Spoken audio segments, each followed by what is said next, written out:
Live everywhere. Daily Co's Radio on netrootsradio.com presents David Walton. Kagro in the Morning Show.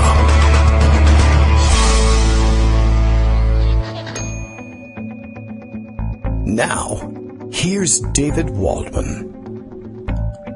Hey, good morning, everybody. How you doing? Thursday, December 8th, 2016. Still 2016. Feels like we're barreling towards 2017, of course, but not quite yet. Almost there. Plenty to get to today, as usual. I don't even know where we're going to start with anything anymore. I'm having a difficult time writing those morning posts. Like, I don't know. You know we're going to talk about how crazy Trump is and how crazy everybody he's appointing is. Isn't there anything else? Well, you know, there's always something else, of course. Plenty of stories piled up, but I always like to use the opening for the first few minutes of what's going on in the world via Twitter, just to see what people are talking about in the morning. And, you know, some big, some small. We'll talk a little bit about all of it, I'm sure. This morning, a little bit of chatter on one of the many lawsuits pending against Donald Trump, personally and in his business capacity as well, that won't be thrown out anytime soon. It'll be interesting to see whether Trump starts to try to have lawsuits against him and his businesses thrown out on the grounds that, as president, he's just too busy to tend to such things. I mean, that didn't work for Bill Clinton, of course, but it won't matter. That won't bother Trump in claiming that he's too busy anyway, or perhaps claiming some sort of special immunity from lawsuit. Again, though that didn't work for Bill Clinton. It will be very interesting, given that he has claimed, for instance, that he could run his business perfectly, he said, and the country perfectly, which is a difficult thing to do, both of them perfect. But he could do both at once, and that's why he didn't really need to separate himself from his businesses. But he was going to do so because of the optics of it. He did not want it to look like he had a conflict of interest. But then, let's see. So I think by yesterday morning, word was, I will totally separate myself from the running of the business. But, of course, what he meant by that was he would give it to his kids and then continue to benefit from it because it would be family money, et cetera, et cetera. But by the afternoon, even that was out the window, and he was by the evening saying, "Well, I'll take myself out of the day-to-day running of the business, but I retain an ownership stake in all of my businesses too. I don't trust the kids that much. I'm going to hold on to an ownership stake, and you know, and that'll be fine with everybody because reasons. I mean, you know, the conflict of interest laws, you know, the divestiture requirements that presidents are required to meet in order to not run afoul of not only conflicts of interest, but we know about the foreign emoluments situation, and that's going to cause an enormous amount of trouble in theory. But because that law, like most laws, is not self-executing, he's not just bounced from the presidency automatically because of these violations, it's going to end up being up to Congress either to explicitly approve these things, and they may actually do that, or at least to not impeach him for doing it, which they also will be doing. I mean, they're definitely going to not do that. So they'll leave him in place. And the ultimate upshot of this is they won't do anything about it because blind partisanship. He's a Republican. The majority is Republican. They're not going to do anything to cross their president unless somewhere, I guess if there's some loony deal worked out behind the scenes where they say, yeah, Mike Pence is the guy we really want. And people have entertained that thought because this whole thing is so weird and stupid that he's president of the United States. So they'll consider anything, like the thing I considered, for instance, in seating Merrick Garland. But, yeah, he's got everybody entertaining these notions. But no, there won't be any kind of impeachment or anything, or even punishment of any kind, or probably even a reprimand of any kind for continuing to own a stake in these businesses and probably running them as well, or at least having a hand in running them. And like I said, it's blind partisanship. Republicans aren't going to do that to a Republican president until at some point, if he becomes such an enormous liability to the party. And we all thought that was the case, but it turned out not to be. So we got a long wait ahead of us for that to develop, I guess. But yeah, because blind partisanship, they simply will say this is okay. And if you point out that that's nuts, aren't you the real blind partisan in all of this? That, it'll be turned around to this. So this is like aren't you the real racist?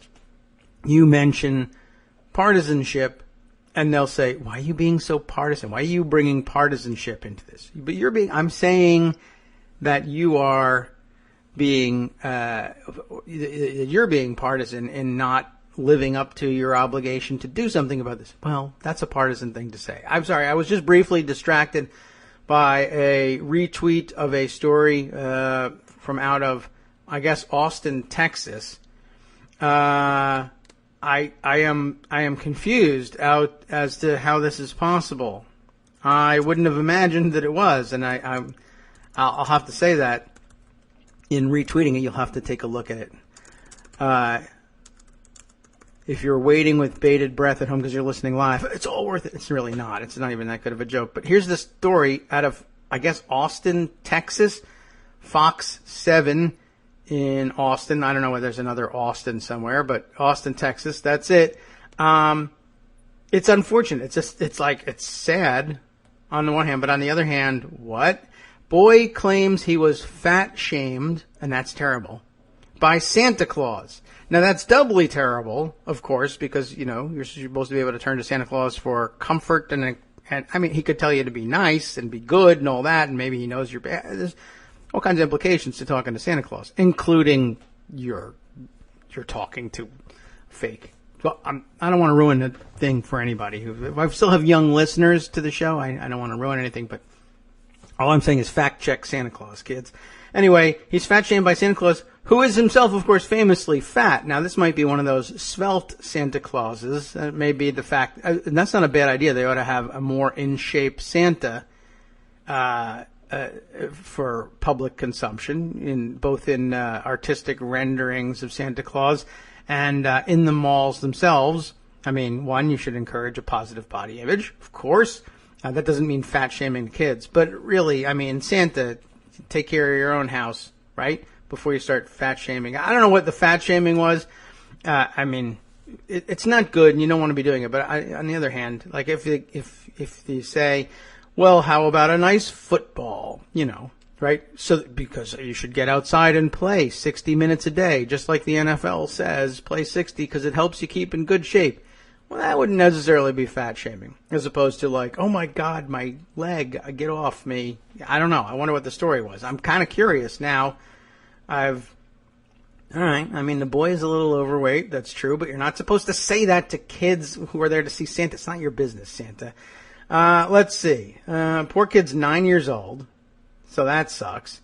The Santa Claus employed by Forest City, North Carolina. I don't know why we have to rely on Austin, Texas to be reporting this, but I'm sure it's a Fox story everywhere.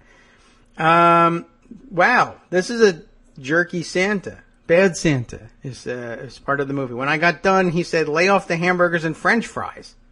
And that's really and he really just disrespected me, and I felt awful. He's a well-spoken young man, too. I was just mind blown. I wished a million times that we would have never went. That's the mom said that. Anthony is considerably better spoken than his mom is, but okay, I'm sure she's flabbergasted by all this. And what a weird thing. That's not a nice story. I mean, it was weird and it caught my eye and everything, but I feel bad about that kid and ruining his holidays. And cheer up, kid. But yeah, I mean, wow, it's dumb.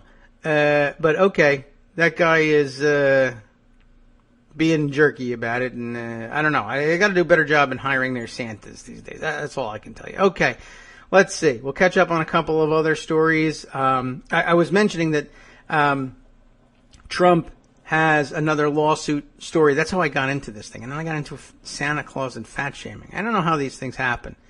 This show is ridiculous. Anyway, the latest of the lawsuit dealies I caught from a tweet by Jesse Lerich, who, here's the little bio. Current human, former spokesperson for Hillary Clinton.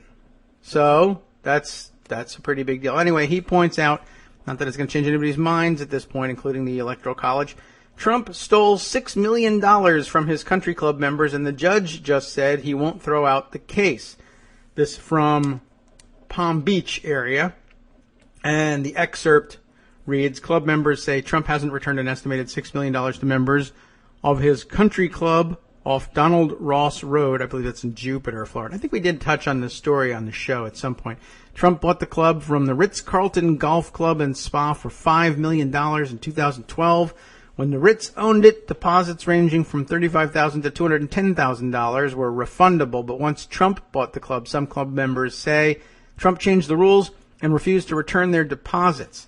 A longer read of the actual story that's attached to it outlines there are some issues. I guess he bought the club and people wanted to get out of the club, and I'm not sure exactly why. It may have been that they did not want to be in a Trump property, but he bought it in 2012. So I don't know if Trump wasn't a poison name just yet. Although he was a big jerk and he was being what do you call it? He was contemplating campaigning for president. What do you call it? I guess you would call it that. And he was in birther mode. So I don't know what it was that made people want to get out at that point, but they wanted out. Apparently, Trump sends a letter in December of 2013 to club members who said they wanted out. And in that letter, which was entered into evidence in the case, Trump said Ritz members could opt in to his new club in exchange for their agreeing that thenceforth memberships were non-refundable. If members weren't, and this is interesting, here's some classic Donald Trump. The story says if members weren't interested in opting in and they remained on a club resignation list, well, Trump said he didn't want them anyway. You're probably not going to be a very good club member. You're out. And there's an ellipses. You're out. But I don't know what else is in there. Trump wrote that in the letter. As the owner of the club, I do not want them to utilize the club, nor do I want their dues. So there's a big fight over whether they resigned. Like apparently Eric Trump testified in trial, and I guess it was their position that if you resign, then no refund, which is actually pretty dumb, but and maybe backwards from the. I don't know. At any rate, they were, they had a contract with Ritz-Carlton that said it was refundable. He claims that they resigned and so therefore forfeit, I guess, their stuff. And they claim that they were booted out, witness the letter, and they should get their dues back. And besides which, he said he didn't want them. But that was obviously a lie. He did want them. Who doesn't want $6 million? So he kept it. More to the point, of course, the article says the judge has no intention of dismissing the suit and it will go forward. I think it would be very interesting for Trump to later say, essentially to be claiming, I can run my business, but not the bad part of the business. The part of the business where people give me money, I'm running that. The part of the business where I do things and people sue me for it and I might have to pay money, I'm too busy as president for that one. It's going to be interesting. And they'll claim it. No doubt. I have no doubt that they'll just, hypocritically allow themselves to do that. Let's see. Other things currently circulating. What is this story here? This kind of caught my eye. Michael Cohen, Speech Boy 71 Michael Cohen. There are many on Twitter who commenting. I was grabbed by his comment on this picture, this screen grab here. This argument is so tortured it violates the Geneva Conventions, he says. Yes, right. I think, is this the excerpt from, it's a Politico story. It's just interesting.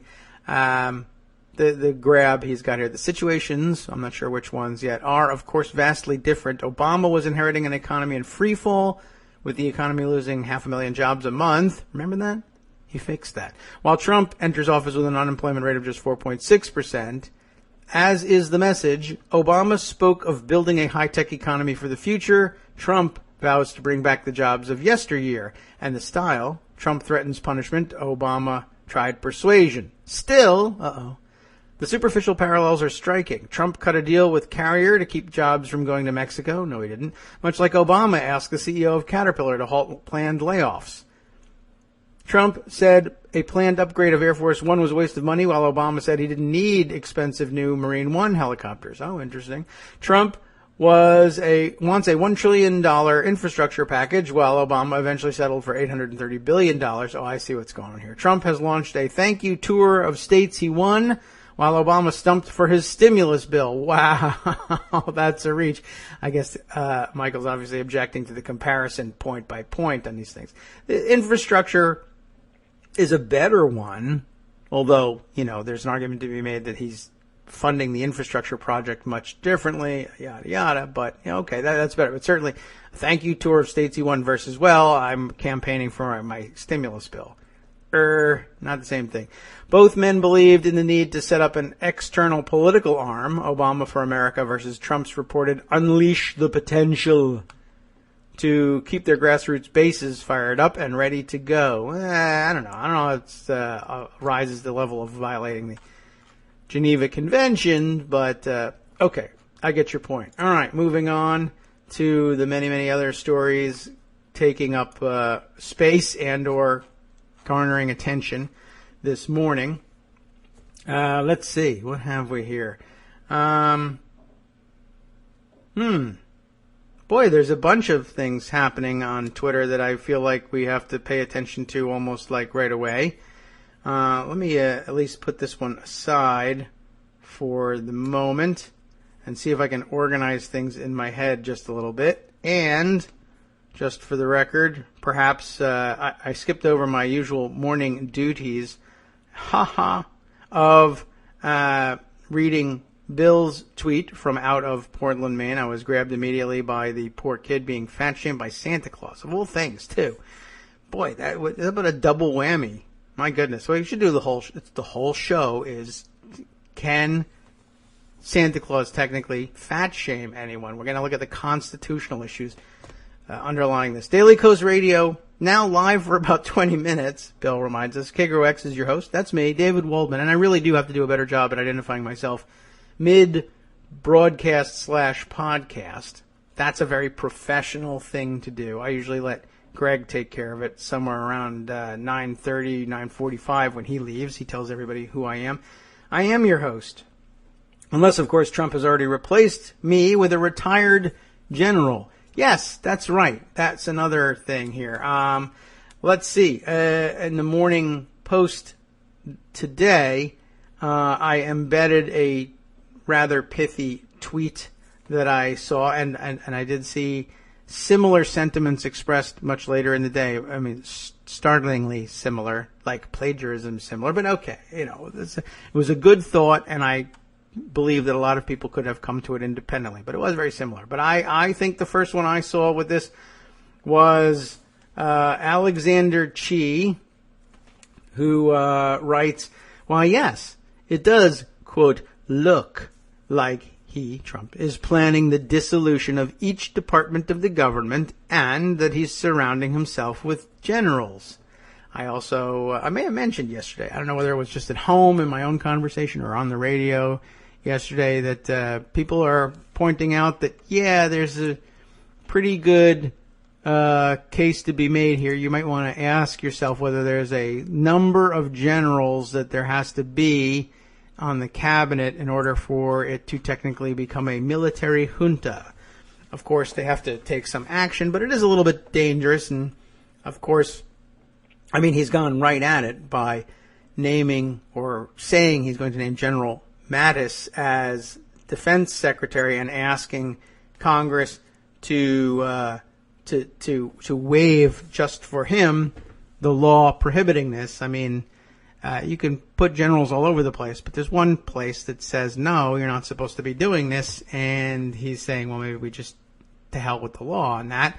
We should do it anywhere. Anyway, but I think if Petraeus is still in the running and he doesn't change his mind and decide to bag on Flynn, that's Mattis, Flynn, Petraeus, and who else? I forget. The new the Homeland Security Secretary is a former general as well. So I don't know, man. That's a lot of generals. 4 generals. No admirals, as far as I know. I'm sure he's looking into that. Is Admiral Akbar available? That's probably the only admiral he knows, and he might not even know him. Anyway, don't do it, Mr. President-elect. It's a trap. You have to tell him that. I don't want to warn the guy over. For all I care, he could fall right into the trap. I just feel like it's kind of something you have to say. Anyway, that's not the point of the morning's discussion either. Let's see. I put aside that one story, and then I just saw another. There's a lot going on. You people are really interesting. I like following what you're talking about. Anyway, let's see. Let me see if I can scroll back. Yes, this was it. Something else that came to mind. I think I might have even already put this one in pocket. If I didn't, then bad David. You did a bad job getting ready for the show because, well, you had to depend on somebody else retweeting Soap on Deb's screen grabs of a really, truly, and he's right here, he says it in all capitals, remarkable exchange between Representative Dana Rohrabacher, who is trying to become Secretary of State, believe it or not, and a Yahoo anchor. That is to say, not an anchor who is a Yahoo, but Yahoo, of course, does its own news. Now, I'm going to retweet this so that you can all see it and follow along. I retweeted it yesterday because it is remarkable, but I retweet it now so you can share in its remarkability. I'm going to invent a word for that one. He's speaking with Biana Goldriga.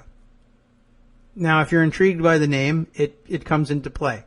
The interview excerpt begins here. She says to Dana Rohrabacher, who's no genius, by the way, when you talk about human rights abusers in China, and I guess he has been doing that, much can be said about Russia as well in that regard. Okay. But Rohrabacher answers, oh, baloney. Where do you come from? How can you say that? Which is a double wow right out of the box. I mean, yeah, I think everybody kind of is supposed to recognize Russia doesn't have we don't have a sterling record on human rights, to be sure. I mean, if you believe in Amnesty International as being one of the arbiters of human rights abuses and respect for human rights, I mean, look, you could just dismiss it by saying we all make mistakes. And, of course, I believe Amnesty International regards the death penalty as a violation of human rights, as do many Americans, but we, as a system, we haven't yet come to that conclusion, though we're damn close to it, that's for sure. But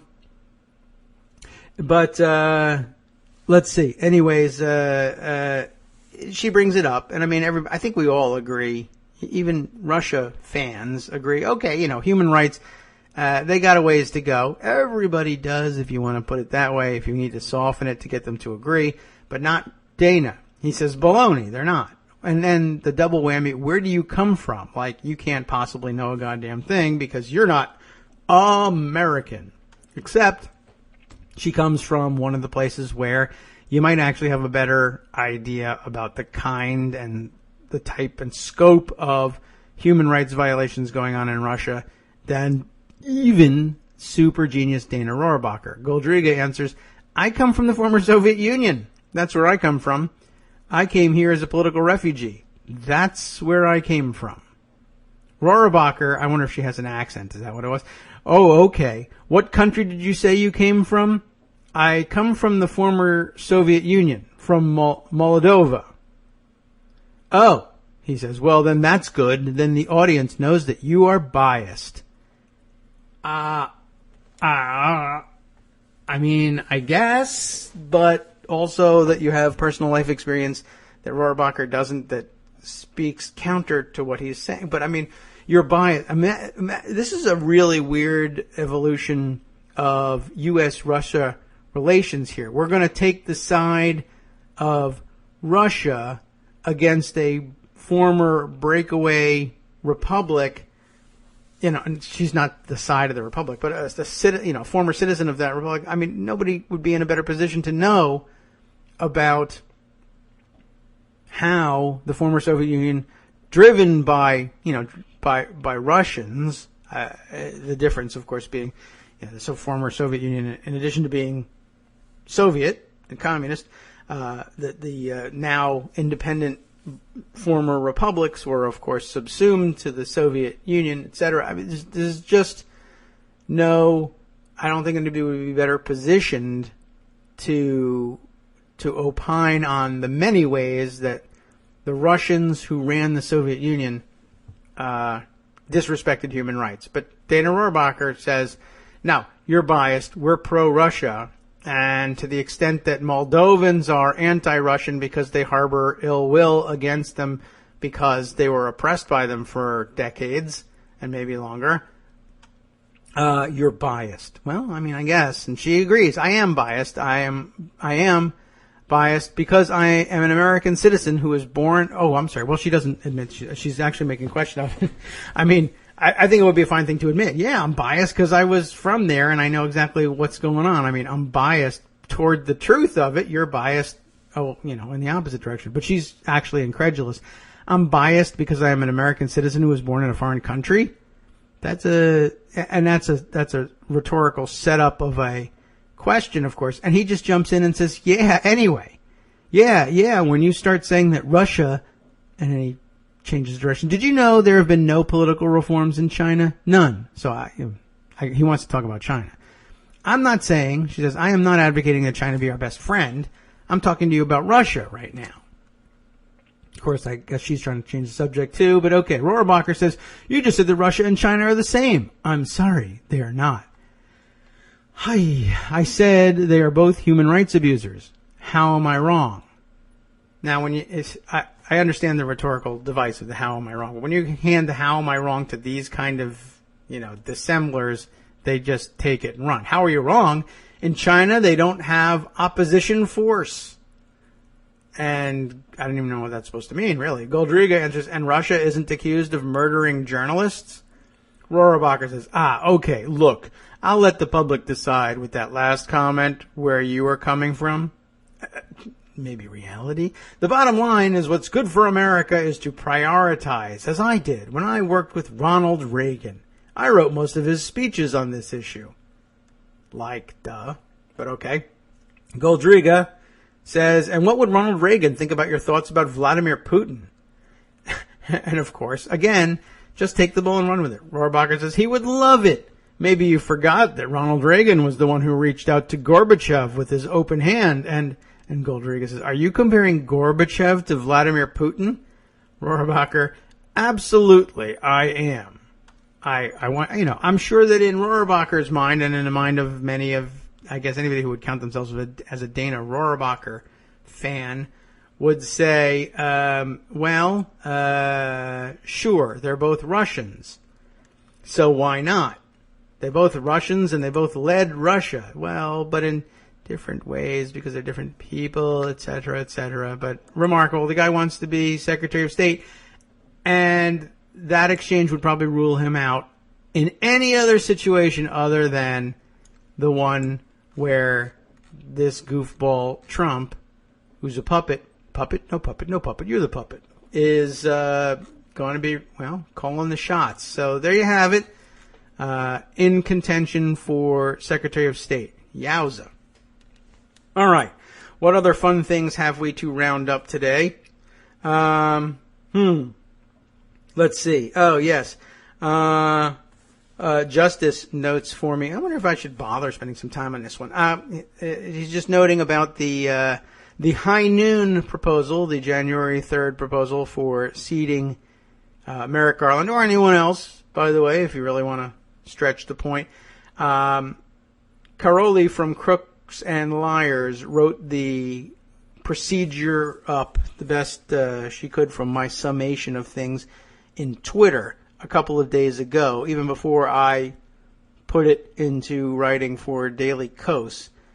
And I guess, I don't know whether I guess she's not answering it here. This must be a link to the blog written by Shelley Powers. I believe, I think she's just a regular progressive type person who basically disagreed with the ability to pull something like this off, which is fine.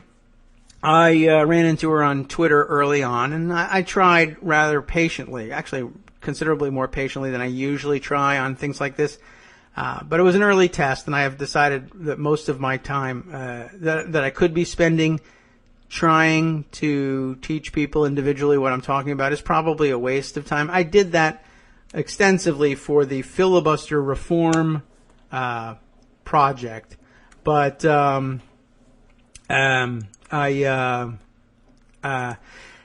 just don't, I don't have the time to do it in the same way. This is one of the sad things about doing this kind of thing is, but we've met the same pushback right away. People are like, this doesn't fit my understanding of the way Congress works, whether it's a simple, Schoolhouse Rock version of it, which, you can't be blamed for relying on, or a lot of people, who consider themselves a closer student of Congress also have never seen anything like this before and are pretty sure that their conclusion that's not how this works is and ought to be enough of an answer. And I'm not saying that's what Shelley did. I think that's actually a little bit closer to where the guys over at the Federalist landed. But yeah, Shelley Powers is very upset, and her argument is very typical of some of the ones I'm getting in pushback. Like right now, just I think, random dude is making the same one in front of me in Twitter as we speak, and pointing to the Federalist as proof that this can't be done. And it's usually, well, you don't understand, you see. And Shelley was part of the crowd arguing this way, and I tried for a little bit, but she didn't really want to see what I was saying, and that's okay. I don't really want to see what she's saying either. But the argument hinged on part of the 20th Amendment, but I think we've been through this. I've explained this to you guys on the show before, so it may be a waste of time. But I'm just in case you weren't paying as close attention then as you might be now and you wanted to address the issue with people. They keep pointing me back to the first paragraph of the first section of Amendment 10, and with good reason. It reads in a way that if you want to believe it can't be done, you will believe it. This prohibits it explicitly. Whereas if you want to believe it can be done, I think you'll read it differently. And I can't promise you where the Senate would come out on this, where the parliamentarian would come out on this, where a court would come out on this. No one can. You can make a pretty strong guess and you can yell very loud, but you can't know for sure. I don't believe this has been tested anywhere, though I really have to look and see if there's any case history litigating that Section 1 of the 20th Amendment. I don't think so, but we'll see. But the terms are pretty explicit. It's just, I tell you, this is something I've been through 100 times with the nuclear option I'll read it to you. You know the section. Section 1, the terms of the president, we don't care about that one, and vice president, shall end at noon on the 20th day of January. And the terms of senators and representatives, that we are concerned with, the terms of senators and representatives at noon on the 3rd day of January, on the years in which such terms would have ended if this article had not been ratified. Not helpful. So the part we're concerned with, just to read it all together, one coherent sentence. The terms of senators and representatives shall end at noon on the 3rd day of January, and the terms of their successors shall then begin. Okay, so if you are inclined to say, no, this is impossible, and everybody should be inclined initially to say, no, this is impossible, because it's weird and it's not normal the way things usually work. And they point to that and they say, isn't that conclusive? And the answer is no, it's not conclusive. I don't know. Maybe you're not a lawyer. Maybe you are a lawyer. Maybe you don't want to parse things this way. Maybe you don't like parsing this way. I don't know. But here's the deal. The terms are not the same thing as assumption of the office.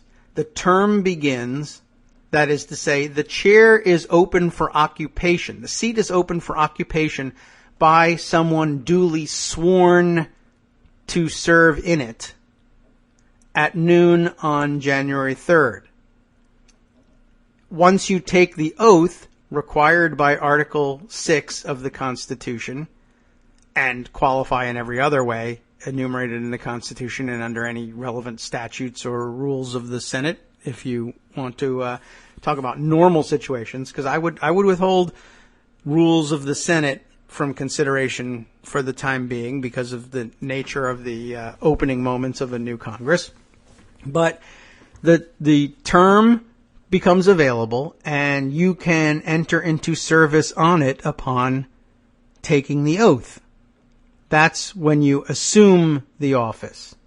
The office becomes available at the beginning of the term, and the person who will fill that term begins doing so upon taking the oath. Now, there are some very interesting arguments out there that say that really can't be it. And usually, the usual progressive stance on something like this might actually be expected to fall closer to their position, which is that it can't really, in the modern era, or at any time really, be that we attach magic words to this, that reciting the oath is what magically makes you a senator versus the operation of the clock. And progressives, I think, generally speaking, will naturally be inclined to the clock on that because it's definitive. It either is noon or it's not. And I guess you could quibble over seconds, but that's hardly going to matter for most people unless you're traveling at the speed of light. But that's a special relativity discussion, one we're not going to have today. So usually, you would say, well, we really ought to look to the clock and not to magic words. That's such ancient, mystical, weird thinking. Except that an oath is required by the body of the Constitution itself, the 6th, and continuous practice since the founding has been to rely on that and to honor Article 6 with the recitation of an oath. And I will put it to you this way.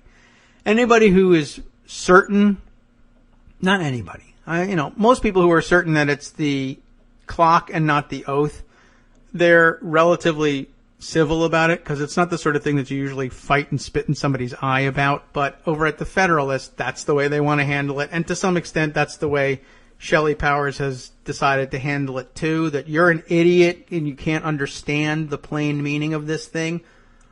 But, and that makes it unfortunate and kind of a waste of time to deliver an answer in writing, to engage in a back and forth about it. It certainly was a waste of time on Twitter. But, if you think it's the clock and not the oath, one, I would say, take a look at practice. Always look to practice. The Supreme Court has actually spoken on that issue, that the continuous practice has quite a bit to do and weighs pretty heavily ordinarily in deciding what is and isn't valid procedure. No one, if it's been the practice since forever and it's questionable, but no one has yet raised an objection, then it usually gets often gets a pass. What was it? The term of art that they used in this? We were talking about this in terms of, when did this go back to? One of the other ridiculous constitutional fights of the past. But the gloss of, what was it? I can't even remember the terminology now that they use. I'll have to search around and take a look. But essentially, the upshot of it was that these decades, centuries even, of practice tended to ossify and solidify into something greater than just tradition, but actually holding some serious sway and helping to interpret these things. I'll have to, again, we'll nail that down. But what occurs to me here is, well, there's a couple of simple tests that you could do. Even if you didn't want to pull off this whole maneuver, nobody's going to do I still don't think anybody's going to do what we have prescribed here or anything even remotely like it. But you could pull off a harmless test if you were interested. Let's say you were Dick Durbin and you were interested in testing some of the theories but not in actually pulling this trigger. One of the things you could do is you could stand and attempt to be recognized. And if you did get recognized by Biden, and I guess if you told him ahead of time, I'm not going to do that whole thing. I'm not going to put you through that in case you're worried about that. But I just have a couple of parliamentary inquiries and a couple of things I wanted to test. And then in a minute, we'll go ahead and we'll swear everybody in. It's not going to be any big deal. I'm not going to prevent anybody from being sworn in right away and before we vote on anything. So if you were allowed to pull these tests, one, I would say anybody who's positive that it's the clock and not the oath should write to their senators, call their senators' offices, email them, and encourage them to prove them right. Do not take the oath. And check and see how many senators say, you're right, I won't take the oath.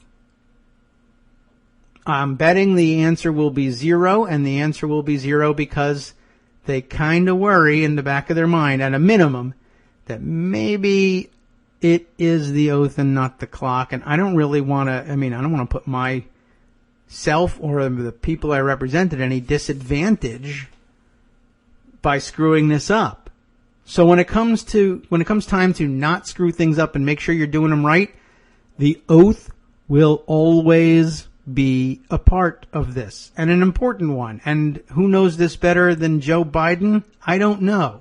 I don't think there is anybody, because when Joe Biden was elected to the Senate, you may recall his background. His family had just been in a deadly car accident. His wife had just been killed, and his kids were in the hospital recovering. Beau Biden, who just recently passed away. That's how a lot of us know this story.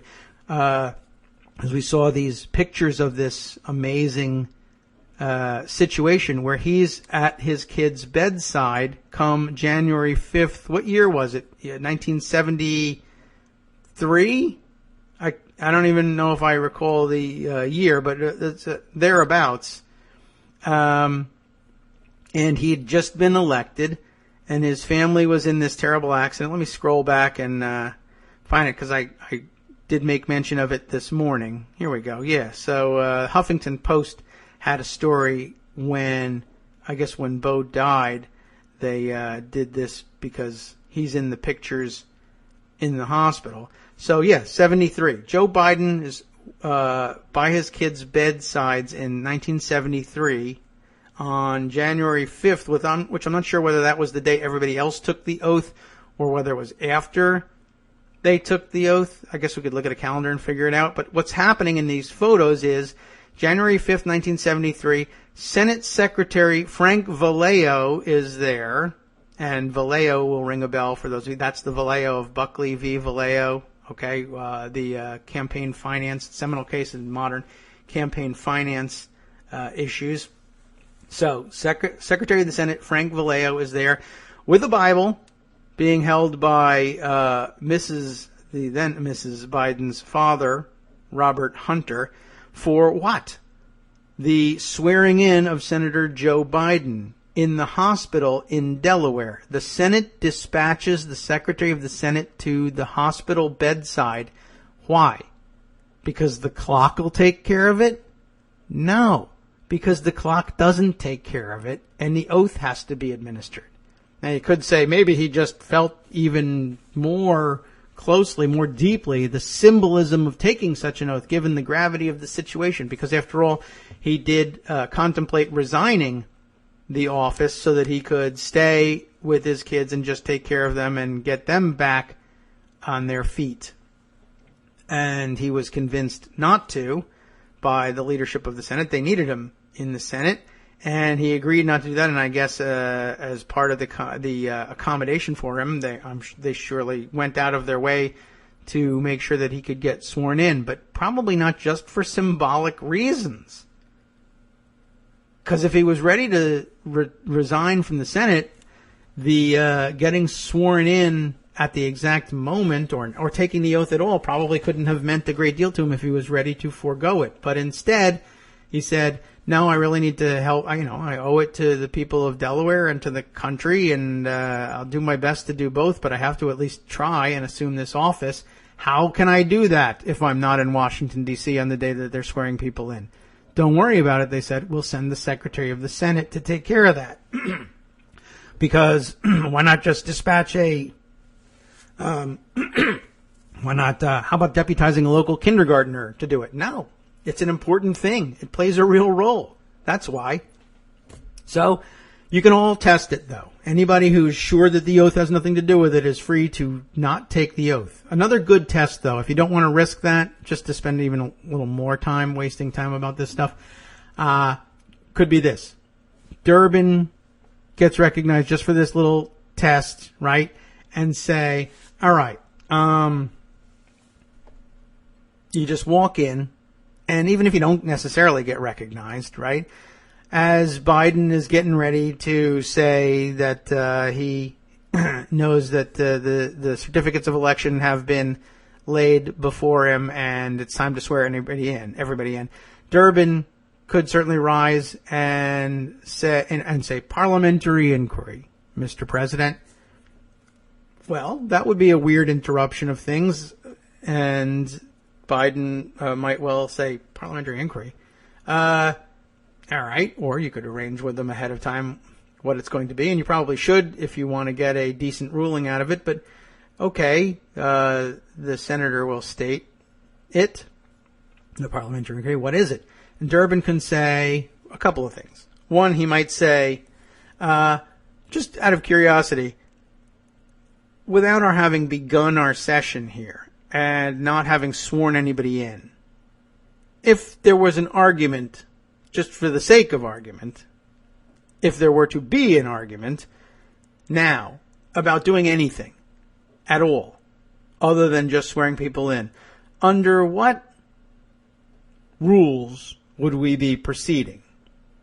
Now, that would be one way of getting towards the nuclear option style ruling of trying to get him around to the 1975 position, or the originally 1957 advisory opinion from Nixon. And that's really what I think that Shelley and others are missing from all this. I don't think that people generally don't know about that. I didn't until I started studying the nuclear option stuff. You really have to dive into things the Senate has done once and only once to find out, how did this go? Now, this actually they've done a couple of times, but how do they really handle certain situations? What if they do ask, when does a term begin? Have they ever asked that? And that's not in the rules, and not in they don't include that stuff in the 20th Amendment. That's where you have to go to law school and read the cases, or where you have to hang around the parliamentarian and read the rulings and the precedents, the books of precedents. Dreschler's precedents will tell you a lot about how these things actually work. So one question would be, under what rules are we proceeding? And you would likely find yourself back in the 57 advisory opinion, that for the most part we're operating briefly under general parliamentary law, and then pretty soon when we start doing regular business, we might well consider that to be the trigger for being considered to have acceded to the continuance of the last Congress's Senate rules. That's the thinking. But an even more interesting and less worrisome thing to do might be, rather than even asking for recognition for a parliamentary inquiry, use one of the really truly automatic triggered things that really is self-executing in the Senate, suggesting the absence of a quorum. Which a lot of people also suggested, that will by itself ruin what you're saying, what you're proposing. They say suggesting the absence of a quorum will mean that they'll call the roll, and 51 senators would constitute a quorum in a full Senate, and they regard the Senate to be full because the clock has struck 12 and done the work of starting the new terms, right?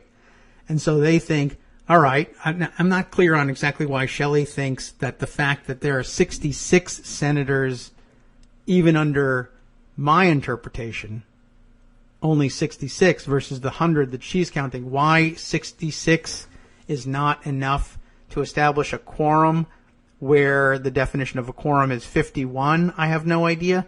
But I think maybe implied in all this is if we were to do something like this to install Garland, that the Republicans would walk out, and that would leave us with, under my definition, 34 Democrats, possibly 36 if you include the independents.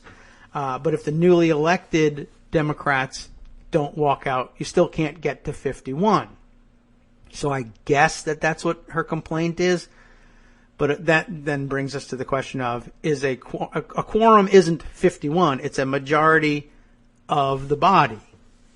She says the body is constituted of 100. I say the body at that point is constituted of 66 plus 34 senators-elect waiting to join the body. So that might be an interesting time to do exactly what they suggest and to come out and say, I suggest the absence of a quorum, because the rules of the Senate, if they're in operation, and that's another good question. That was my first question. That might be better to do it in the opposite direction. You come out and you say, I suggest the absence of a quorum, because the rules of the Senate then say the only thing that can happen there is the presiding officer has to basically say nothing else. The clerk will call the roll. That's how you check. If you suggest the absence of a quorum, nothing else can happen. You have to immediately start to try and find out if there's a quorum, and that can't be stopped except by unanimous consent. So go out there, suggest the absence of a quorum, and then listen to the clerk, because the clerk is going to have to decide whether to read 100 names or 66 names. And it would be interesting to know and to ask the parliamentarian ahead of time. And generally speaking, members of the general public cannot ask this of the parliamentarian. That was another thing that Shelley wanted me to do to settle it at the suggestion of a third party, which is a great idea, except I know from the nuclear option fight that when you call the parliamentarian's office, they say, we're not answering your questions. If you're a senator or a staffer, we'll answer your questions, but we don't answer questions from the public about parliamentary procedure. That's not our job. Go away. So the best you can do is talk to a former parliamentarian and ask them if they'll tell you, and they often won't because they don't care about you. Anyway, the issue here is I would love for the clerk to have to answer the question of what roll am I calling here, and just doing it by surprise won't necessarily give you the right answer. I would not be at all surprised if you did it entirely without any preparation or discussion with anybody, that if you just said the clerk will call the roll, the clerk will grab the roll that was prepared for them in anticipation of the swearing in going off without a hitch, as it usually does.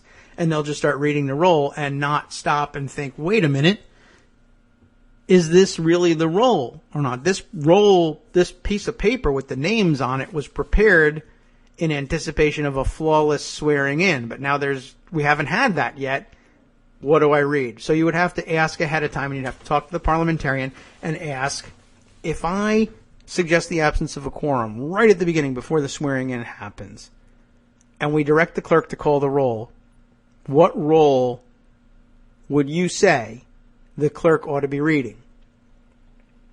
My guess is they would say, at this point, I'm going to read you the 66 names, partly because Senate rules, and again, Senate rules may not be in effect at this moment, but Senate rules are also pretty explicit that you don't enter into service until you take the oath and sign the oath book. They have an actual book where every senator who takes the oath then signs afterward. And it could be just goofy tradition, but they seem really curiously interested in making everybody do it over and over again every single time, and nobody gets out of it. So what's the story with this thing? And shouldn't the roll, the official roll, if you actually updated it from minute to minute, and now with computers you can do that, technically speaking, the roll at 12 noon on January 3rd should have 66 names on it, and then as they take the oath and sign the oath book, their names will be added to the roll, and then you're good. But, to save time and effort, I'm sure they prepare these things ahead of time because nobody ever interferes with that stuff. But if you think that, for instance, it would be dispositive for you to jump out there by surprise and suggest the absence of a quorum. Clerk is directed to call the roll, and they just read the roll that was prepared in anticipation of a flawless swearing in, and you say, there, see, I told you, that's dispositive of the question. The roll currently includes all 100.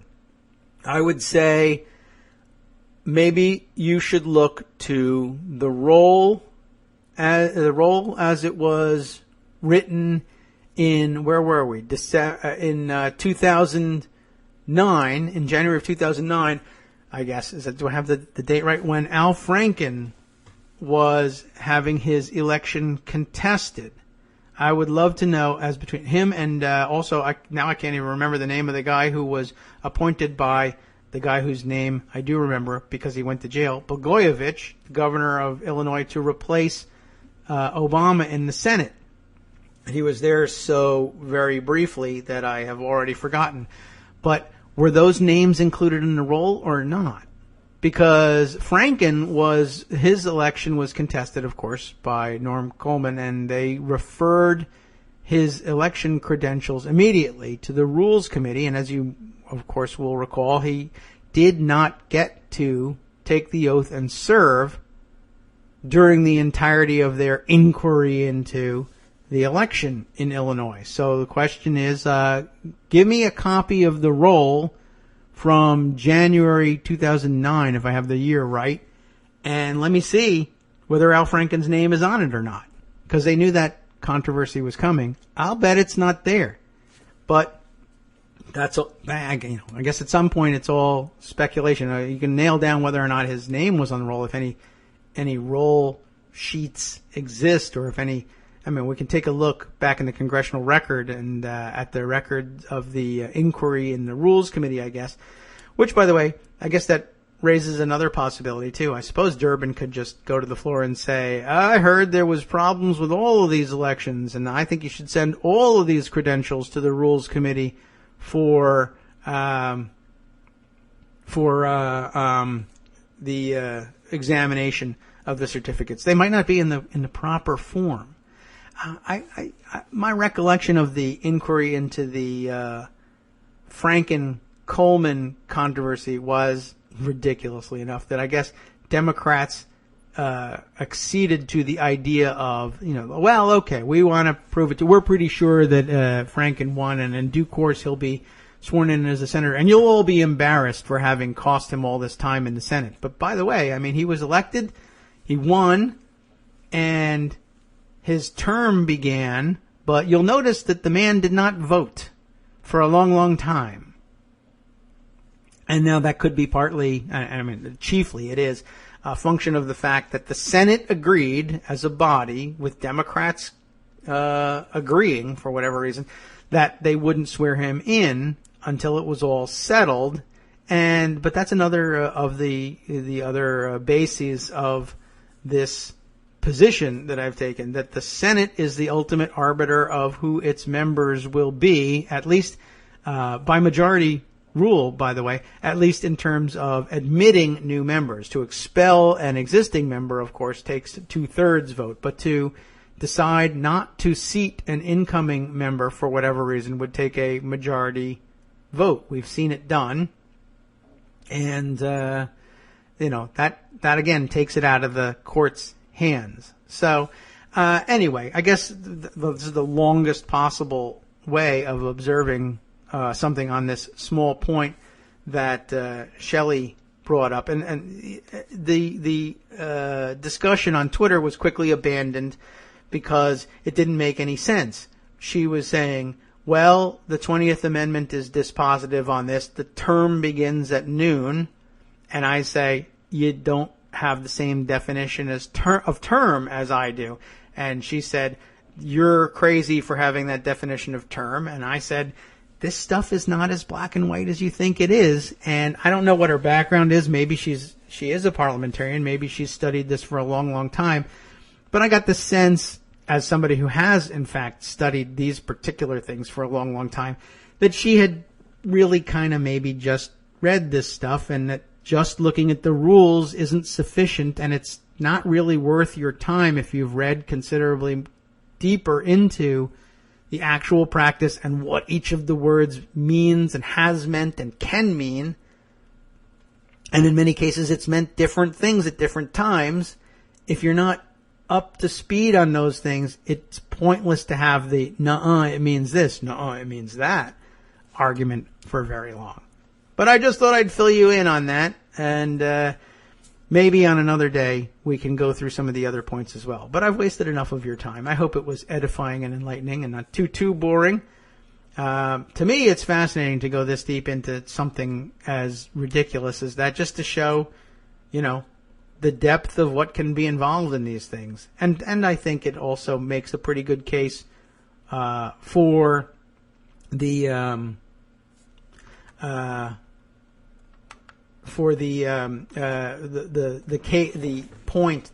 argument that it's not simply a matter of reading the rules. You can't read the rules and know how it's going to go if there's also actual precedent for deciding those things out there. You got to read that and take that into account. And I don't think she did. I don't think Sean did. I understand why they don't. Sean has probably seen the stuff, but I don't know. He dismisses it as ridiculous, even though, I've seen it in operation now 3 times, and it's worked every time. So I don't know what to tell you. This time it won't work because reasons. And I mean, maybe that's all there is to it. In Trump land, that could be it. All right. Moving right along. There's definitely a couple of things I want to share with you that are Trump-related and things that are not Trump-related. For a short break from the Trump-related issues, I would turn to gun fail for just a minute. And I'm going to send a Culture of Truth tweeting, by the way, and if he's identified, we all know him from Virtually Speaking as Culture of Truth, but you'll find him, in case you for some reason aren't following, on Twitter as Bobble Speak. Remember, he's interpreting what the bobblehead pundits are saying on Sundays. Bobble Speak is how you'll find him. All one word, of course. Culture of Truth says, the Senate has an oath book. Has anyone ever written F. Ted Cruz? Not yet, but as you know, there's still time. So you might want to talk to somebody about that. Right. If you can find a senator who's going to ask the question about what rules they're proceeding under, or have them call the roll and suggest the absence of a quorum and have them call the roll, ask them to check in there or maybe write it for you. I'm not certain, by the way, that they ever check the signatures. All you have to do is scribble something in there. You've seen people's signatures. They're impossible to read as it is. So, I don't know. My name is Charles Schumer, but my signature looks like F. Ted Cruz. But I know, it looks like it, it's just not it. You got to be able to tell the difference between appearances and reality. Anyway, gun fail. I have a gun fail to share with you, which I will, I'll retweet it now. I'm retweeting myself, of course, and that's a little bit strange, but you should take a look. It's a gun fail story, but one of the more interesting ones. You know that I occasionally will check into the backgrounds. Maybe you don't know this. I'll occasionally check into the backgrounds of people who are reported to have accidentally shot themselves or been involved in a gun fail in some way. When you get their name, and if they're of a certain age, usually you will find sometimes interesting reading on their Facebook pages. And I did find one just recently. I've just retweeted it, so if you're listening live, you should have a look at it. And if not, we'll include it in the roundup for you, because it's, I don't know. You're not supposed to laugh at these things, but sometimes it's very difficult not to. Found a young man by the name of Jared Dwayne Schmedeka. And that's not the funny part, though it's a bit of a chuckle. Schmedeka. Schmadeka. He's 22 years young, Mr. Schmedeka, a resident, I believe, of Lebanon, Oregon, and he shot himself. And that's not funny. Schmedeka, you got to be careful. So mundane entry in the police blotter roundup gunshot wound at 10 p.m. last Friday. A caller in the 1600 block of South 9th reported that 22-year-old Jared Dwayne Schmedeka accidentally shot himself in the leg while cleaning a .40 caliber handgun. The bullet exited his leg and no other injuries were reported. He was treated at Samaritan Lebanon Community Hospital. No charges were filed. Okay, that's fine. But I had a look at Jared Schmedeka's Facebook page just to see if there was something, say, exactly like this. He's got one of those stupid meme, Republican conservative gun nut memes posted prominently on his Facebook page. He's not a very active Facebook user, but so there's not much on there. So you didn't have to scroll back that far to find the entry from June 2nd. He was updating his cover photo. It says to this meme, it is a picture of John Wayne, still from the movies. And John Wayne famously knew everything there was to know about guns as far as you could tell by watching him in the movies, where he was probably not using real guns. And it's taken a nice poke at liberals and their safe space stuff, right? It says, are you looking for a safe space? Learn how to handle a gun and you can make any space safe. RRR.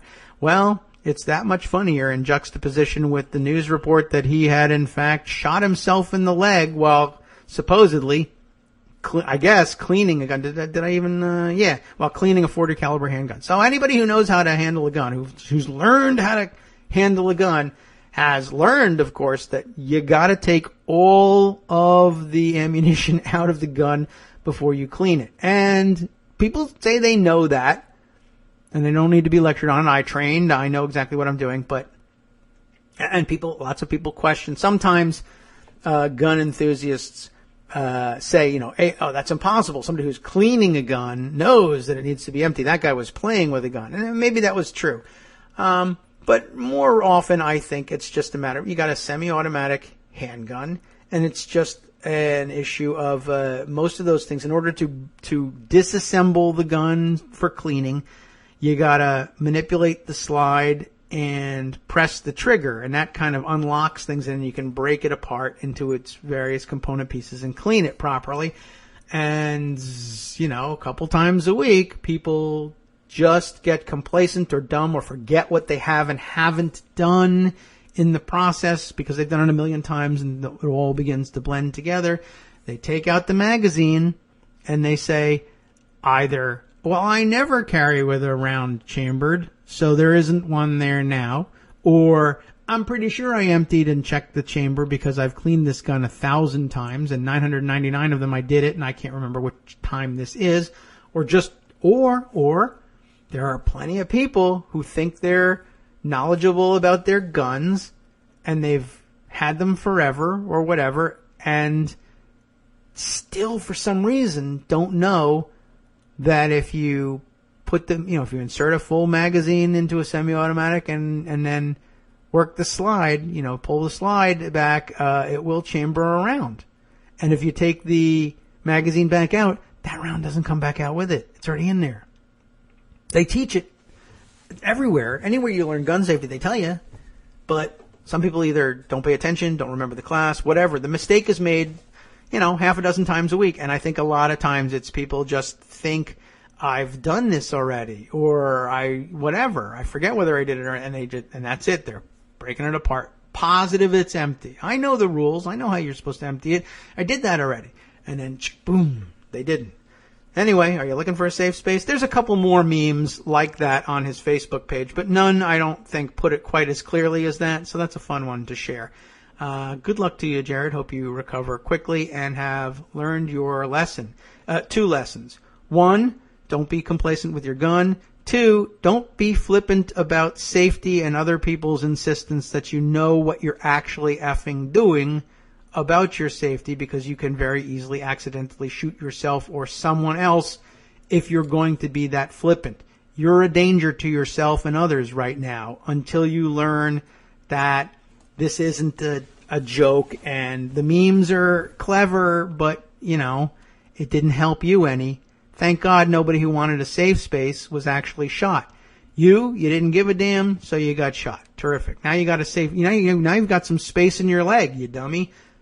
I don't know what to tell you. I'm not that sympathetic. But okay, good luck. Hope you recover and become an advocate for greater safety. If not, throw your guns away. You know, I never tell people they can't have the guns. Well, I guess some people I tell them they can't have the guns. But in general, yeah, Jared, you can have your gun back. I just hope you're smarter about it. It would be amazing if you weren't, but I wouldn't bet a whole hell of a lot one way or the other on it. I think there's a fair chance. Fair chance you end up dumber, for all I know. I don't know. People surprise me. What can I tell you? Okay, so I'll share that one with you in the roundup as well, in case you are listening to this several hours later. There is another gun fail update that I'll offer you, just, I think, briefly. You may remember this story. If you're a long-time listener, you would have heard me tell the story of how this happened the first time around.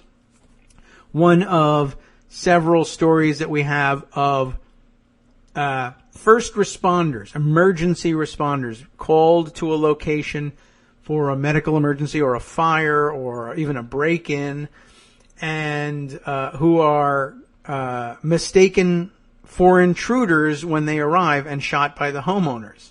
This is one of the more outrageous ones, ending in the death of a firefighter who responded to a Little Rock, Arkansas area medical emergency because he was a volunteer.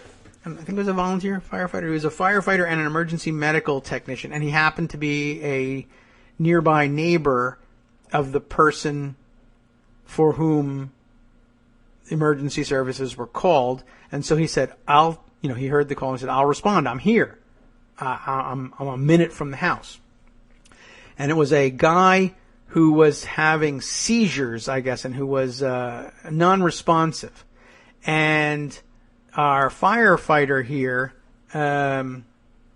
responded to the neighbor's house, and I'm going to get the names of everybody here.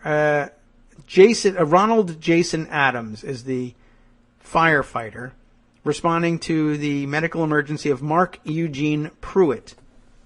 And you may remember the story. He comes in and he's helping with the medical emergency, the seizures, and the guy wakes up and recovers consciousness from the seizure and sees this firefighter walking toward him down the hallway of his house and mistakes him for an intruder and picks up a gun and shoots him in the chest and kills him. The guy was here to save your life. He shot him and killed him. Tragic. Yes. So I was interested in finding out some explanation for it. I mean, I understood the explanation of the guy wakes up and he's disoriented and has a gun.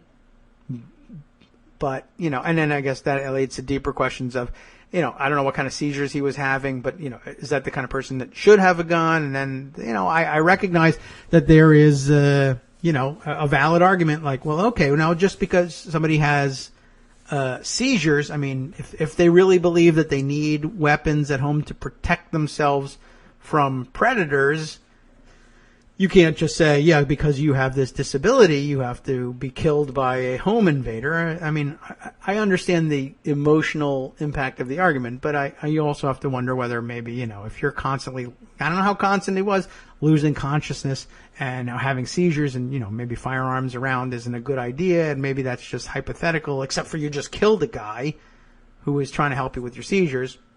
But okay, it's a tough issue to settle. I wondered what other explanation there was. And so now that this is coming to trial and some of the issues are becoming more fully developed, I thought I would share it with you. If you remember this story, you will, you'll see, you'll be interested to know how this is playing out. So, when did this happen? I don't know. This was, about a year ago, I would think, a year or more. I don't know if the date is in here. Anyway, Pulaski County Circuit Judge Barry Sims set April 11th for the manslaughter trial of a 48-year-old North Little Rock man accused of killing a volunteer firefighter who was coming to his rescue. Mark Eugene Pruitt faces up to 10 years in prison. So they're taking it seriously. Faces up to 10 years in prison over accusations that he shot and killed Ronald Jason Adams in January. Is that the beginning of last year? Or this year, I guess? It feels like more than a year ago, but I guess not. After the 29-year-old Adams, responding to an emergency call for a man having a seizure, entered Pruitt's Dorch Loop home. That's the name of the street. Adams was a neighbor who was dispatched to the Pruitt home because he was the closest emergency medical technician available. Aside from his volunteer duties with the East Pulaski Volunteer Fire Department, Adams was a lieutenant for the Sherwood Fire Department. He's a busy guy. Was. The judge also ruled that Pruitt is competent to stand trial after a mental evaluation by state doctors found that the self-employed car dealer is not mentally ill. The evaluation postponed the trial, originally set for November 28th. What is this claim that he could possibly be mentally ill? At first you might think, is he having mental problems ensuing from the incident? I could certainly see that. Oh my God, what a horrible thing has happened here. I'd have mental problems after that, but no, those aren't his mental problems. They pre-existed, it was a pre-existing condition, I guess, to this incident. But that's a little bit concerning, right? We have to have a mental illness inquiry again. So, something that predated the incident, and so you begin to wonder, somebody who needs a mental illness evaluation at the start of their trial plus gun. Maybe this should never have happened. Well, there's more. In an interview with his examiners at the state hospital, Pruitt said he had accidentally shot Adams. He remembers waking up to see a man walking down the hallway toward his bedroom. I thought he was an intruder.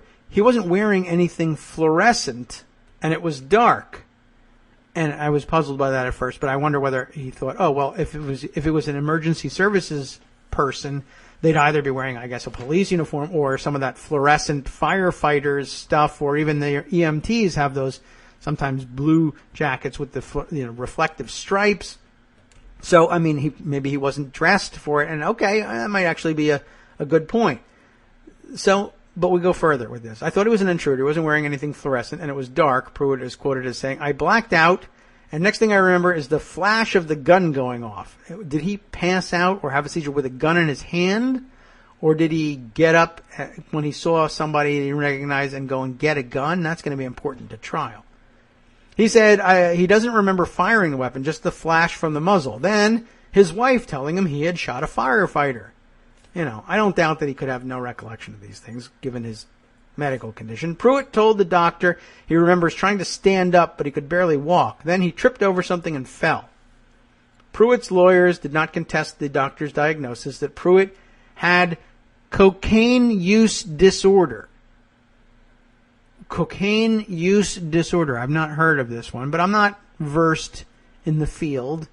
But is that you're on cocaine? You're addicted to cocaine? Is that what we now call cocaine use disorder? That seems extraordinarily progressive for Arkansas, but maybe the Clintons left a more progressive legacy than I ever imagined. Cocaine use disorder, unless that's something other than regular I'm addicted to cocaine. If you know, let me know. By the way, the cocaine use disorder went into remission once he was jailed, which also, I know, I shouldn't be laughing at this, particularly if it happens to be some kind of genuine disorder that I don't know about and understand. Of course, it went into remission when he was jailed. There's no cocaine there. It seems to me like maybe bending the definitions a little too far. But he also suffers from post-traumatic stress disorder, which we know about. It's that, though, he developed after the firefighter was killed. So the cocaine use disorder and the seizures. By the way, seizures and cocaine, I don't know. Maybe there are things that are illegal drugs that actually, would be narcotics for anybody else, but help with seizures. I don't think cocaine is on the list of good things for seizure sufferers, but if you know different, let me know. Then the post-traumatic stress disorder, I'd have that if I shot a firefighter, that's for sure. Pruitt told doctors in November that he had resumed using cocaine 4 to 5 months before the slaying after quitting almost 20 years ago.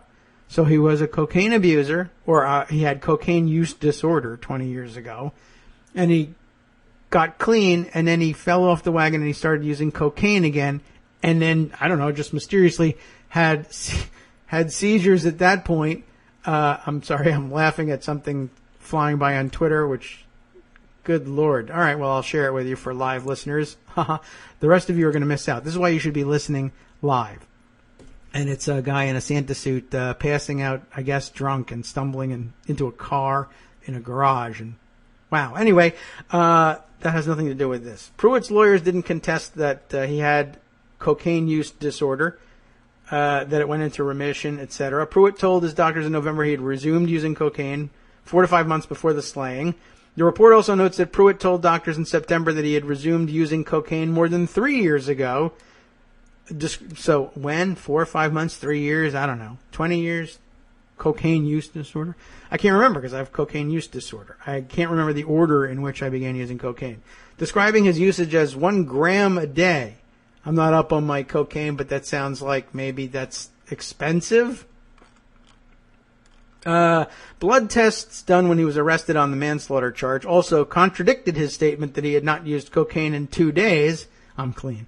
According to the report. So seizures and on cocaine, and he killed he really is in trouble. He might get those 10 years. The drug can't be detected in the blood more than 6 hours after it's been ingested. I didn't know that, but I bet others did. But a high level was found in a toxicology test, the report states, which means that I guess it would have been within 6 hours. Cocaine residue on a piece of cellophane was found in his kitchen on the day of the slaying. So he used cocaine, passed out from a seizure. Guy came to save him, and he shot him. This is not going to go well, I don't think. I don't know that the rest of it needs to be shared necessarily. I think that probably gets at the heart of why I'm concerned about these things. And okay, I mean, Arkansas may not have had any reason under its laws to take notice of the fact that somebody with a medical condition, I mean, actually, I'm not even sure. It doesn't really say, well, I have a medical condition that causes me to have seizures, but I also like to use cocaine. It may just be, I was having a seizure and I'm also a cocaine use disorder sufferer. I guess one of the implications could be I abused cocaine so badly I had a seizure. It's not that I generally suffer from seizures. So maybe for that reason, the state would never have noticed. But does he have guns now? Arkansas is not real super good, I don't think, about their guns and intoxicating substances. You know, one of the things I learned early on from a gun fail story about 2 drunk guys going out hunting / riding on ATVs with guns. And one accidentally, I think, shot himself. And they made a point in the story of noting that he wasn't going to be cited for anything in particular because it's not actually explicitly against the law to carry guns while you're intoxicated in Arkansas. Many states it is. Most states, I think. Arkansas just was curiously one of the ones that didn't. So incomplete work on the part of the Clintons, unless that was something that got repealed by Huckabee at some point later on. But I don't know. Okay. So there's other stories that we could and should be spending time on. We'll divert then from the gun fail. Oh, no, wait. I have one more gun story that we can weave into a bit of a narrative. Then I got this. Who sent me this? I think I took note of this, but lost it along the way. But I'm sure one of you fabulous listeners to Kagro in the Morning, I think, sent this along with the hashtag to make sure that I would see it. It is a story from out of where? Ohio, I think? Yes, the Columbus Dispatch, noting, remember, of course, the Ohio legislature, Joan was telling us yesterday, just sent that ridiculous abortion bill to the governor. What else are they occupying their time with? They haven't finished this bill yet, but they're having a debate. Here's the headline. Making gun carriers a protected class draws fire from business groups. Gun carriers need safe spaces. As you know, they think they can make any space safe with their guns, but they want to be safe in holding them as well. Jim Siegel is the name of the writer here for this December 7th piece in the Columbus Dispatch. And what a good fight shaping up. Two of the biggest political heavyweights in the State House, gun rights supporters and business advocates, are in a fierce battle over a bill that would make concealed carry permit holders a protected class, like race, religion, etc., sexual orientation. Now, being a gun carrier is a protected class, or they want it to be a protected class. And why are business owners in the business community upset about it? Because they're in a fierce battle over a bill that would make concealed carry permit holders a protected class under employment discrimination law. Gun rights advocates are backing the proposal, added Tuesday to a military concealed carry bill that would essentially evaluate concealed carry permit holders who keep guns locked in their vehicles to the same level as race, gender, or religious protections under the Ohio Civil Rights Act. I guess it was jumping the gun foolishly to say that the Ohio Civil Rights Act would include protection for sexual orientation. But okay. Business groups, though, including the Ohio Chamber of Commerce and the Ohio Council of Retail Merchants, are strongly opposing the bill, arguing it creates new liabilities and increased uncertainty for business owners who should be able to regulate their private property as they see fit. As you know, huge tension between Second Amendment rights and private property rights. They're usually defended pretty strenuously by the same people, but when they come into tension, the guns tend to win. But I like an NRA versus Chamber of Commerce fight. Why not? What's the problem? Members of the, this is interesting. We mentioned sexual orientation, and they did not, these guys are sharp. They did not miss out on the opportunity to point out the ridiculousness of the whole thing, though they didn't even make mention of the fact that you don't even protect us. Or maybe it does, and they just left it out of the story, in which case Jim Siegel needs some talking to. But members of the LGBT community also expressed frustration with the bill after unsuccessfully advocating for years, here's your answer, that they be granted employment discrimination protections. So the gun owners look to be able to get them before the LGBT community. But like I said, they're pretty sharp. Representative Nikki Antonio, who's a totally legitimate businessman, that's some name, Nikki. I like it. Nikki Antonio, it's Nickie, and a she at that. Representative Nikki Antonio, Democrat of Lakewood, an openly gay lawmaker, has repeatedly introduced anti-discrimination LGBT bills, but she said there's usually pushback from Republicans who argue it's not necessary or doesn't rise to a high enough standard to create a new protected class. But guns do. Isn't that hilarious? But check this out. So someone with a license to carry a gun would have more protections in employment than anybody in the LGBT community, she said. Does that just mean we need to arm the LGBT community? How pathetic is that? Wouldn't that be an interesting backdoor into this? You're not going to protect us for our sexual orientations? Fine. Everybody buy a gun. You don't have to carry it. Put it in your car. Lock it up. And then if you're fired and you can't sue because you suspect it was because you are a member of the LGBT community, or there's no Q in this one, by the way, interestingly enough, well, you haven't got a leg to stand on. It's not in the law. Well, I also am a gun owner. Could be that. Oh, now you're talking. Big bucks for you. I guess that's the answer. It also might help you get a cake decorated the way you want. Just, if you exercise your Second Amendment rights with the bakers, although, remember, an armed society is a polite society. They may be armed too. Who knows what they'll put in your cake after that. Alex Bonke. Bonke? How does he pronounce this one? It's Boehner, like B-O-E-8, Boehnke. Maybe that's it, Boehnke. That's the way it's spelled, B-O-E-H-N-K-E. Alex Boehnke of the Ohio Council of Retail Merchants also questioned if concealed carry licensees are worthy of anti-discrimination safeguards. Like with other protected classes, the bill would make it illegal for an employer to fire, refuse to hire, or discriminate against someone who has a concealed carry permit and keeps a gun within a vehicle that may be parked on the employer's property. It's not quite as clear as, it doesn't go as far as saying you should be able to carry it into the office. That's true. There's that. But they own the parking lot, too. The NRA and the Buckeye Firearms Association argue that employers have no right to restrict what employees keep in their personal cars while working. So bring your drugs, everybody.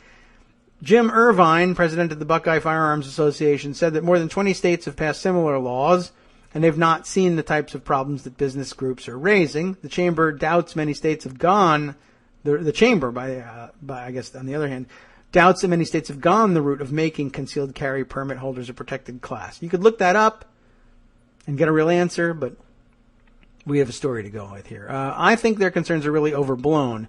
What gives the employer the right to get inside private automobiles? He said. That's Irvine calling it ludicrous to block someone from keeping a gun in their car just because the car is parked on company property.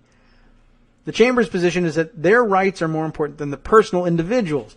And I agree there might be some grounds for compromise about what you keep locked in your car, but there are liability issues too. And if there were drugs in your glove compartment, they certainly wouldn't be saying, hey, but it's none of your business as an employer to look into what's in my car. But also, I mean, okay, so guns are usually legal, whereas the narcotics are not. That's true. But also, you can't, when was the last time you heard anybody say, I was just cleaning my cocaine and it suddenly gave a nearby bystander cocaine use disorder?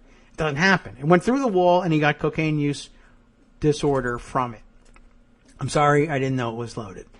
That's, but okay, there's a frequent tension between the universe of victims involved in drug crime and gun crime. And, well, okay, we'll leave that one to Josie to sort that out. You get the idea, though.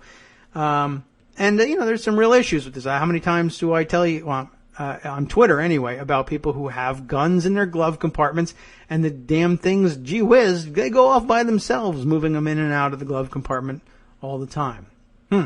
Anyway, is there more to the story that's absolutely necessary to see here? Dan Boyd, Director of Labor and Legal Affairs for the Ohio Chamber of Commerce, said there's the underlying issue of employers controlling what comes on their property, but the bill makes the problem even worse because it creates conflicting laws by tying this to employment discrimination.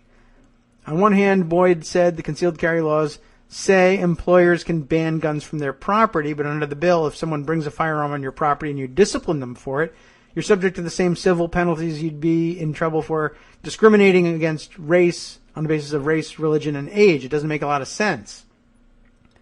True. By prohibiting an employee from keeping a gun in a vehicle in a company's parking lot, Irvine said, the employer is also essentially preventing the worker from carrying a gun to and from home.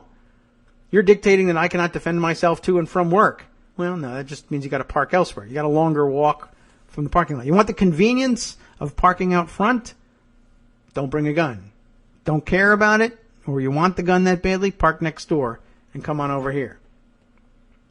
You're dictating, he says, that I cannot defend myself to and from work. He said, what about the 25-year-old mother? Are you a 25-year-old mother? No, but I'm thinking about her. Are they willing to take the financial responsibility and liability for her protection since they are ordering her not to have a gun? You cannot disarm your employees. They're into speculation on that side of the issue. They hate your speculation if you say, what about the 25-year-old mother who protects herself coming to and from work and shoots the 24-year-old mother accidentally moving her pistol into the glove compartment? Are you willing to take responsibility for the care of her family? No, it was just an accident. No, I shouldn't be liable. I was protecting her up until the time I killed her. You should be thanking me. Sure, there was an accident, but I was protecting her up until that point. All right. Well, there you go. I'm going to leave it at that. I think there's a little more back and forth about it. I'll let you take a look at the article. I think our time is better spent elsewhere, and I think that will probably wrap up the gun thread for the day, unless you count Comet Pizza as part of a gun thread. I don't know. Do we need to go into that? Is there anything else from that? I don't think so. I do have something, though, that I thought I'd share to get back on the bigger issues. Rebecca Romans, frequent Twitter contributor to our show, Lambs and Beds, remember? You should take a look at this one. She retweeted, in case I missed it, and I had, how do I describe this? She retweeted a pointer to a tweet storm that is important to read about the double standard against liberal legitimacy in our politics. It is something that was pointed out by Matthew Chapman, who I think we read a tweet storm from a couple of days ago, but it's not his tweet storm. So let's go to the tweet storm in question from Ross A. Lincoln. And that all runs together, of course, on Twitter. But his name is Ross, middle initial A, Lincoln. So, of course, on Twitter, he's Ross A. Lincoln. Like hell's a poppin', Ross A. Lincoln. And it's this. Here's our tweet storm. And I saw that Greg saw it and storified it. And I don't know if I have the storify as handy as this. We'll try and read this and see if the storm is coherent and without interruption. Ross says, 1. There seems to be a lot of confusion, some genuine, some very dishonest, about what is intended by talking up Hillary's popular vote totals. Interesting and still an issue, of course. Number 2, first, and I say it only so that you'll have something to refer to before pedanting all over this. Yes, we know about the Electoral College. 3, while it would be nice if the Electoral College would, just once, live up to the lies people tell about it, about why it even exists, we won't know. We know it won't do that in this case. And yeah, that's true. And I have an aside about that one as well. But let me get through this tweet storm and see if I can remember what the aside is when I get done with it. So you get the point. It'd be nice if the Electoral College would actually do the thing it's supposed to do, like not vote for the person who allegedly won the electoral vote if that person is crazy and unfit for the presidency. You know, we were told that that's what it's supposed to be, a check against that kind of thing, but they won't do it because it's never been done and nobody wants to be the first one to do stuff like that, right? Number 4. So yes, we're perfectly aware Trump will be president because of a choke point baked into the Constitution to protect slavers' interests. And that's true as far as it goes. I don't know how fair I feel like it is, since it's true, and the reason for it is it's accurate to say that was part of the reason it was included, but we have since factored that out. I mean, we don't count 3/5 of slaves anymore because there's no slaves, so everybody gets counted. But it would be, you know what? Here's the change we should make. I mean, I know there's a lot of people are tinkering or talking about tinkering with the Electoral College. You should get electoral votes and representation in Congress. They go hand in hand because it's the same formula that determines both. You should get representation in Congress and electoral votes based on the eligible voting population, rather than just maybe. I mean, I could see how that would work poorly, but rather than just the actual population, and it's a terrible thing, to do. I was just trying to ponder whether or not that would reduce the influence of some of the more rural states, or rather some of the states that are more aggressive in their voter suppression. But you need to be able to somehow account for representation of but I don't know. I mean, the system by which we elect people seems to write them out of the representation too. But if you still don't allow, for instance, ex-convicts, felons who are released from prison to get their voting rights back, I guess the theory was supposed to go that those guys need representation, and so we'll allow them to be counted so that there's enough representation in Congress to account for them, but we don't let them have a say in who that representation is. And that tends to mean that we end up electing people who are actually quite hostile to their needs and interests, so to speak. I wonder if we could screw around with the formula of the Electoral College such that, I mean, we could never get the job done because it would probably require constitutional amendments that you'll never get support for from Republicans. But it would be nice if you could rework at a minimum, rework the Electoral College such that it would discourage states from suppressing their vote. Because, look, if your state just doesn't provide a whole lot of voters or a whole lot of opportunity for people who should be eligible to vote but aren't, to have their voices heard, then you're not going to have your voices heard either in Congress or in the Electoral College. But I'm not sure how I would engineer that. Anyway, back to our tweet storm. That wasn't really the major point of it. Number 5. And yes, Ross continues, we're perfectly aware that you win the presidency by getting more electors than the other person. So please shut up about that. By the way, we'll tell you, Ross Lincoln identifies himself as associate editor with Deadline, also part-time dilettante and hipster cliche, but I'm sure Deadline would be the more interesting thing. And you can follow along on Twitter with Deadline at Deadline and find out what they are that way. Number 6. The thing is, whenever Dems win, even if they win big like in 2006 and 2008, the dominant narrative is always they didn't really win. In 2008, of course, we're talking about President Obama and Congress. But in 2006, of course, the Democrats did win control of the House there. And but again, this is about the news narratives. Whenever Dems win, like in 2006 and 2008, the dominant narrative is, well, they didn't really win, or that they have to be, they have to govern from the center and be sensitive to the other side, right? Number 7 here. In 2000, Gore won, and Republicans controlled the Senate by only 1 vote. But Bush won, quote unquote, anyway, and was treated and acted like he had a mandate. In 2006, Dems got a majority in both houses of Congress, bigger than the biggest Republicans had in modern history.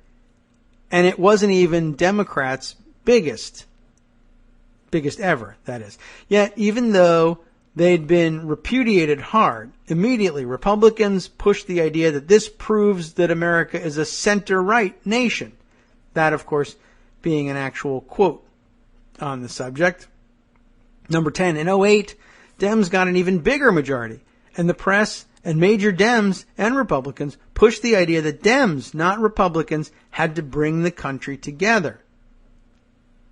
Number 11, Dems actually won a mandate, but were urged from the start not to govern from strength, but tentatively. The examples being too numerous to list here. Witness the Affordable Care Act and exactly how it came out, if you're at a loss for even one. Number 12, context. Democratic majorities in 2006 and 2008 were bigger than Republicans in 94, the Republican Revolution, which was treated like the entire world had changed forever. This does seem to ring some familiar bells here, right? Like we've been talking about properly regarding the results of this election. It was very, very close.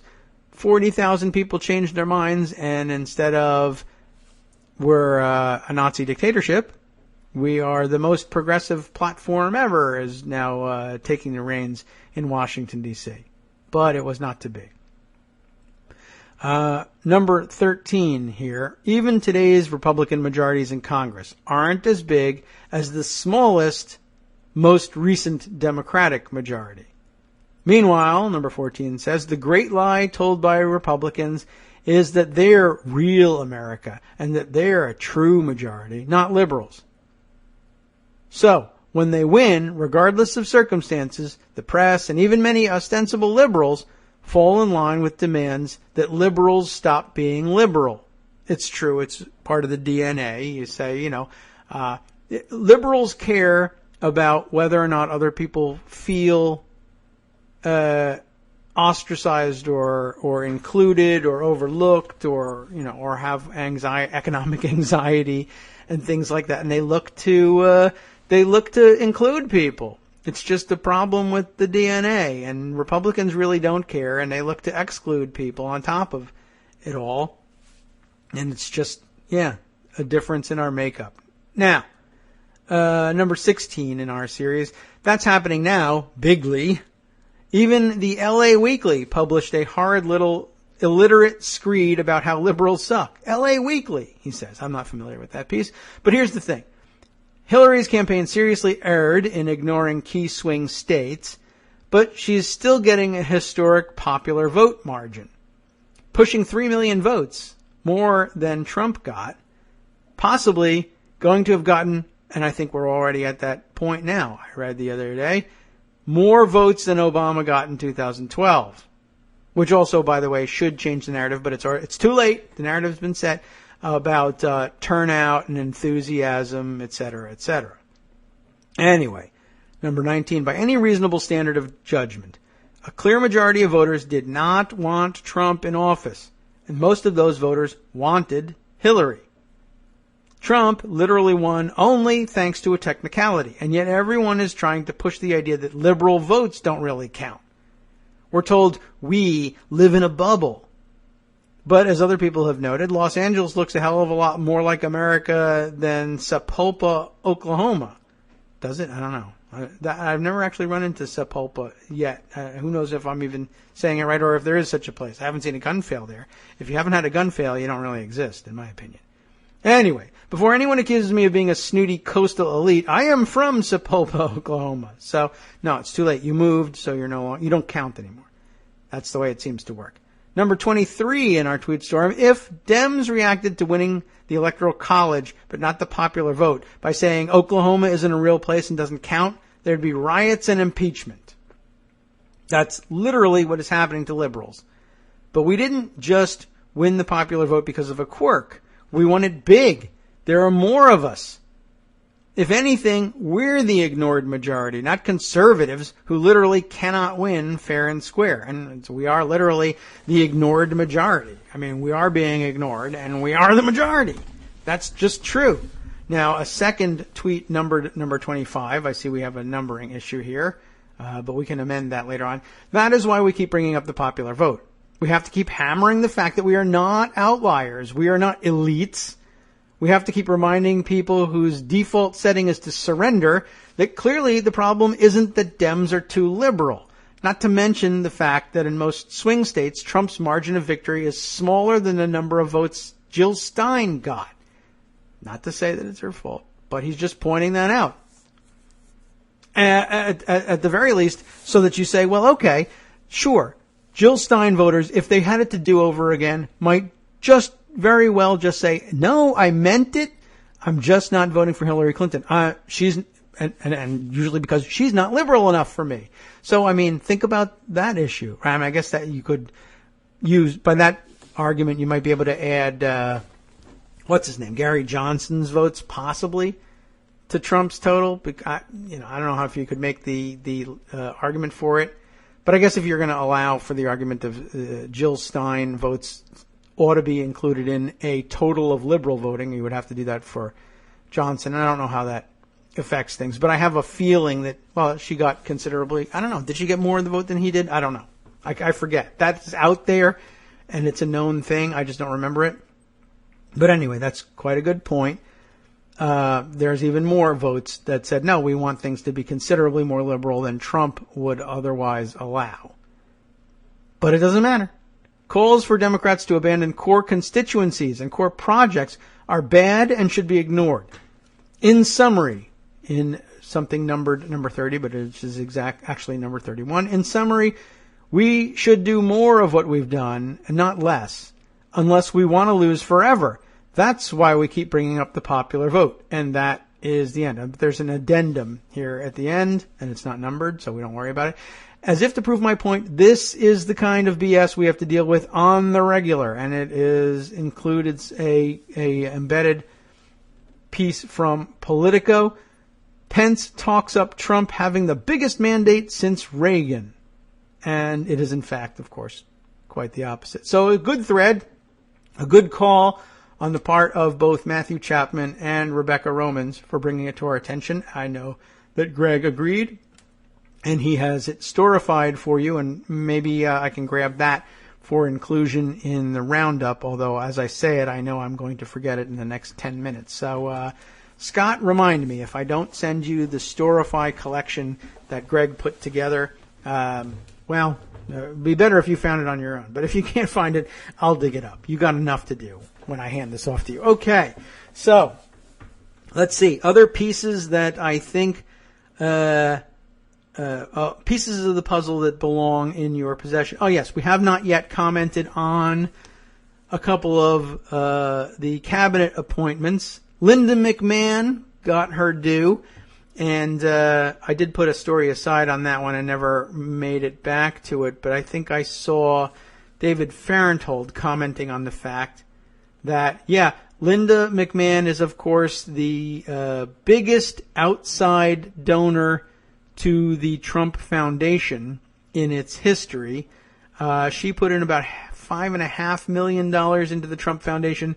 I believe Trump himself, in all the years that he donated to his own foundation, and that's not a lot of them, just barely bypasses her with a $6 million total of, I don't remember exactly how much they've commanded over the years, but he hasn't given anything since, 2008, 2009? So she's responsible for the biggest chunk of cash that the foundation has had in later years when he really began using it more aggressively. She gets rewarded with the Small Business Administration, which I don't know if that rises to cabinet level or not. I forget. But I wonder about that. Well, I mean, World Wrestling Entertainment, of course, that's her business. Would you consider that a small business? I wouldn't. I think that's a pretty sizable business. I don't know whether she just wanted a job that was important sounding but easy, or whether she had any particular interest in small business, or maybe she considers the WWE small business. I don't know. If she's happy, I'm happy. What can I tell you? I'm not going to tell her to choose a different thing. It's a weird thing. But she is in business, and that is a business. It's not the goofiest thing in the world, and she's not a general, so that's good. And I think we all saw it coming. However, people are pointing out this is the actual definition of pay to play, not if you donate, you can have a meet and greet and prevail upon an office holder to maybe later consider your issue. This is actual, here's a bunch of cash, do with it what you will, and then, oh, look, nobody who ever donated to Hillary Clinton she never had cabinet positions to pass out, that's true, but it was tell me your issue. Okay, well, maybe that's that does sound like convincing. Maybe I'll do something about it. That's a leg up. It's great.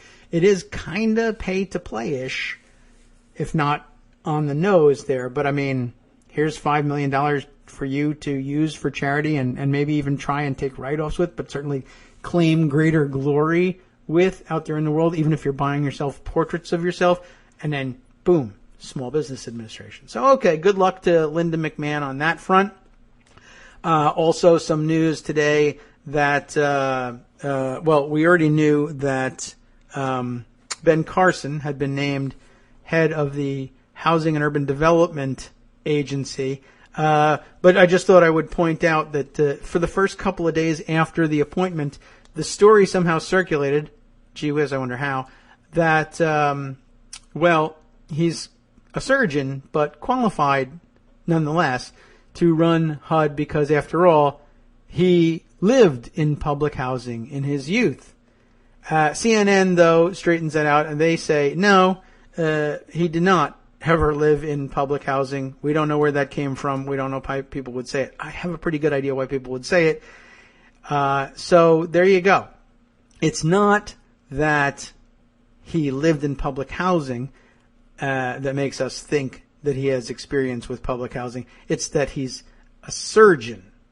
That's why we all think it. Now, I just wanted to help you clear that one up. Okay. Well, just so we're all straight with that one. And let's see. Oops. Of course, the auto-playing video that I took care of and got rid of decided to auto-play again. But CNN will explain it to everybody. I'll provide that in the roundup as well. All right, a few more things before we hand off the reins to the guys at the after show. Let's see, maybe one. You know what? I've got a longer piece. Maybe we'll share tomorrow that I thought was very interesting that I put aside from Jonathan Chait. So it's in our Jonathan corner. Not everybody is a huge fan of Jonathan Chait, but I thought a good one that we'll share tomorrow from New York Magazine. Donald Trump has proven liberals right about the Tea Party. What an interesting title. That should intrigue you and bring you back tomorrow and give me something to write in my post for tomorrow.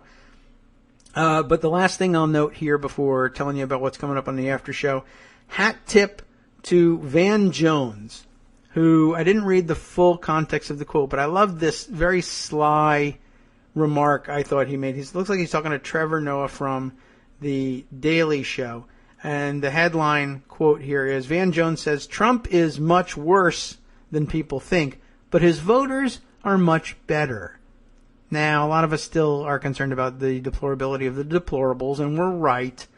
But, we've since come convinced, well, some people were fooled for different reasons, or some people are actually probably in everyday life stand-up people, but for whatever reason they did this terrible thing. And that doesn't mean you have to forgive them, but maybe they're not as awful and thoroughly deplorable top to bottom as we think. There might be something redeemable. I still see good in you, Darth Vader, for instance, right? So it might be a deathbed conversion. And that's not the worst kind of conversion from my point of view when you're talking about deplorables. It's an excellent time for you to convert. I don't really care what happens to you afterwards. You know what? Go to heaven. That's fantastic. Just get out of here. That's the issue. Anyway, I just thought that was a really good formulation, and because I was almost out of time, I'm not going to be able to read you the Jonathan Chait piece or anything else. I thought I would take note of that, share that with you. We'll all read the context, the full quote, afterwards and decide whether it's something worth carrying forward in our debates, both among ourselves and with the deplorables and former deplorables of the world. Okay. Another issue, by the way, which I'll have to examine in the coming days, but just wanted to take note of the fact that the thing exists. A report in the Washington Post that you have no doubt seen and no doubt thought I should see, called Guns in America, and noting that for every criminal killed in self-defense, 34 innocent people die. And so, once again, gun fail having no effect whatsoever on the reporting out there. Just thought I'd note that. And now, with that, probably time to wrap things up and promise you that I'll cover lots and lots more and all these other things that I didn't get to tomorrow. But we know, of course, that Josie Duffy Rice likes to join us on Fridays, so we'll have a little different bent to the last quarter or so of the show. Always looking forward to that. And once again, unfortunately, without Greg tomorrow. This is a tough week for Greg fans. But hang in there, and he's providing us stories nonetheless, and maybe we can get a story or two out of him for tomorrow. And as always, you can depend on the guys at the after show to bring you all of the stuff that I ignored to indulge myself on, not indulging more thought about the high noon scenario. Amazing how much time I give to something I wouldn't want to give any time to. Anyway, here's what they're giving time to on the Thursday after show, the Thank God It's Joe Vidi version of the show. Here we are, without ever mentioning Donald Trump's name. The 9/11 lawyers urge a military judge to safeguard a copy of the Senate torture report before January 21st. Just keep one of these handy, will you? Very interesting, very telling. Germany's domestic intelligence agency reports a striking increase in Russian propaganda, disinformation campaigns, and cyber attacks. And, saying she has nothing against foreigners, far-right French leader Marine Le Pen wants to block education only for immigrants who are in the country illegally, not all foreigners, at least for now. On the last half, they'll be reporting that pipeline spills, gee whiz, in North Dakota cost $40 million in property damage, and just one spilled just last week. And a crack in Antarctica is forming an iceberg the size of Delaware. From Daily Co's Radio on networksradio.com. You have been listening to the Kagro in the Morning Show with David Waldman. Delaware's not huge, but its iceberg spill is probably pretty big. That's very worrisome. The environmentalists rightly hair on fire, but please put the fire out quickly. We don't want to release any more carbon into the atmosphere. Lots to talk about tomorrow. We'll be back to do more, and I got a story I'll make a note for you that will scare the crap out of you. How about that? Tomorrow. Stay tuned.